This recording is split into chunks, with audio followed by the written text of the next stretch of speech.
নমস্কার, vision plus নিউজে আপনাদের সকলকে স্বাগত। যেমনটা দেখে গেছি যে এ রাজ্যে সরকারি কর্মচারীদের ডিএ নিয়ে যেমন নানাভাবে নবান্ন অভিযান করা হয়, কালীঘাট অভিযান করা হয়, অন্যদিকে সুপ্রিম কোর্টের রায় দেওয়া সত্ত্বেও এ রাজ্য সরকার রাজকোষ ফাঁকা হয়ে যাবে বা রাজকোষের ঘাটতির ভয় দেখে ডিএ দেন। কিন্তু অন্যদিকে যেটা দেখা যায় যে কালকে যে ক্লাব কমিটির সঙ্গে বৈঠক হয় সেখানে 1,10,000 টাকা করে দেয় দুর্গাপুজো কমিটিগুলোকে।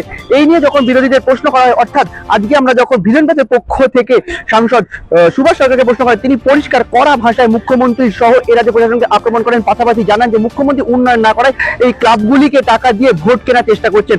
পাশাপাশি এ রাজ্যের সরকার কোনো চাকরি না দিতে পারলেও খেলামেলায় মিটেছে বলে কড়া ভাষায় হুঙ্কার তোলেন। তো মেলা খেলা করে ভোট নেওয়ার প্রচেষ্টা, আর যেভাবে এই অনুদান বাড়ানো হয়ে 495 কোটি টাকা খরচা হবে, সেই টাকাটাতে তো মানে সরকারি কর্মচারীদের দিয়ে দেওয়ার চেষ্টা করা যেত।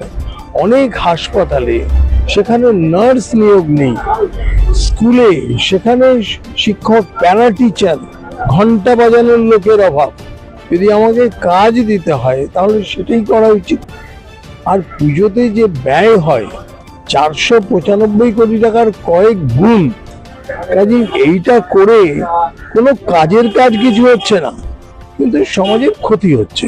আর একটা প্রশ্ন দাদা, উনি কালকে বলছিলেন যে দুর্গাপুজো যাতে ভালো করে সবাই কাটাতে পারে তার জন্য এই অনুদানটা দিন, কিন্তু আজকে যারা ডিএ পাচ্ছে না, রাস্তায় চাকরির জন্য বসেন, তারা কি বাঙালি না, তারা পশ্চিমবঙ্গের বাসিন্দা না যে পুজোর আনন্দ করতে পারবেন না? এটা তো মাননীয় মমতা বন্দ্যোপাধ্যায়কে ভাবতে হবে যে বাংলাতে বেকারদের জন্য উনি কি করবেন। সেখানে কি শিল্প হওয়া উচিত কিনা, কৃষি হওয়া উচিত কিনা, না তোলাবাজি চলবে। আর ওইরকম মেলা খেলা করে সমস্ত ছেলেপুলেদের মদ গাঁজা খাইয়ে রেখে দেবেন। মদের দোকান প্রচুর খোলা হচ্ছে এবং সেই মদের দোকানের রেভিনিউয়ে ভাবছে বোধহয় সরকার চলবে, মানে সরকারি কর্মচারীদের মাইনে দেবে। ক্যামেরা হিমাদ্রি ব্যানার্জির সঙ্গে Sayan Chakraborty, report vision plus news.